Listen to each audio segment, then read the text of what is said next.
Je parlais tout à l'heure d'accélération. En fait, quand on regarde devant nous, je pense qu'il faut parler d'accélération exponentielle. On a toutes ces innovations qu'on observe les unes à côté des autres, effectivement les systèmes cognitifs, les plateformes qui désintermédient, l'Internet des objets, etc. Chacune de ces innovations a déjà des impacts très importants, mais le grand bouleversement, on le comprend, c'est quand ces innovations vont interagir les unes avec les autres, qu'on aura finalement l'émergence de systèmes innovants où chaque innovation va multiplier les effets de toutes les autres. Et c'est là qu'on aura probablement de grandes ruptures dans les années à venir. Donc l'une de ces innovations, c'est effectivement l'émergence des systèmes cognitifs et de l'intelligence artificielle.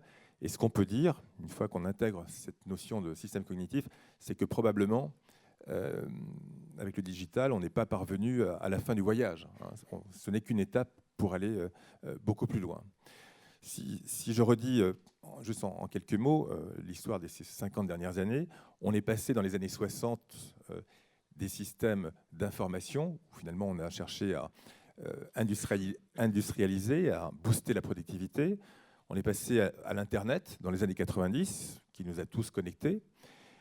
On est passé, ou on essaie de passer depuis quelques années au digital, qui transforme nos interactions, et on va passer d'ici quelques années, mais c'est pour bientôt, à l'informatique cognitive, donc à l'intelligence artificielle, qui va modifier notre place, celle de l'homme et celle des organisations, dans les interactions. Alors pourquoi on modifie notre place dans les interactions? Alors, je vais essayer juste de l'énoncer pas à pas. Nous passons des systèmes d'information traditionnels, où l'on cherche à quelque part à modéliser la réalité pour dérouler des processus, faire de la prévision, etc. On passe à des systèmes de connaissances artificielles, avec le big data, les analytics, le machine learning, etc., où l'on cherche à faire apparaître des corrélations implicites entre les données. Donc on cherche à faire apparaître de la connaissance, et à partir de cette connaissance, être capable de faire des prédictions et se mettre en situation de trouver les bonnes réponses ou les meilleures réponses par rapport à des questions ou des situations données. Mais l'étape suivante, c'est vraiment l'étape où on va monter d'un cran sur l'échelle cognitive et où on va passer de l'intelligence à la connaissance. Et parvenir à un système d'intelligence, c'est parvenir à un système où, cette fois-ci, on ne cherche pas tant à trouver la bonne réponse qu'à se poser la bonne question. Parce qu'un système intelligent, on le sait tous, être intelligent, c'est se poser les bonnes questions. Alors, si je prends simplement un exemple, ce sera plus rapide. Imaginez que vous partiez en Amérique du Nord depuis 10 ans pour passer vos vacances d'été. Un système de connaissances artificielles, de Big Data Analytics, va probablement, pour l'année prochaine, vous proposer de partir en Californie ou en Floride ou au Canada. Il va extrapoler les connaissances qu'il a déjà acquises sur vous. Et franchement, c'est plutôt sympa par rapport à un système qui n'est pas capable de proposer quoi que ce soit. Mais à l'opposé, un système d'intelligence artificielle, lui, va s'autoriser à explorer le champ des possibles de manière beaucoup plus large, en adoptant votre point de vue.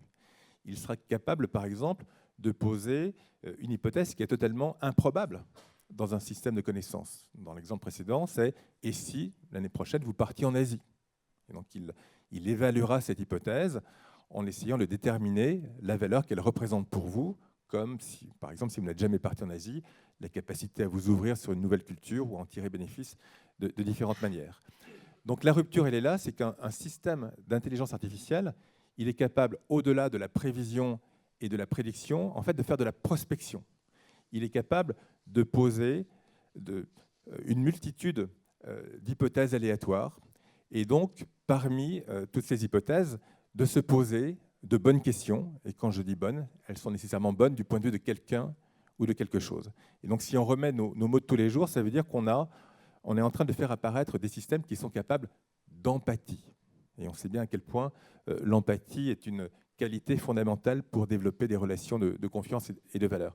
Donc l'un des grands bouleversements à venir, c'est l'apparition à grande échelle, dans les années qui viennent, de systèmes d'information empathiques.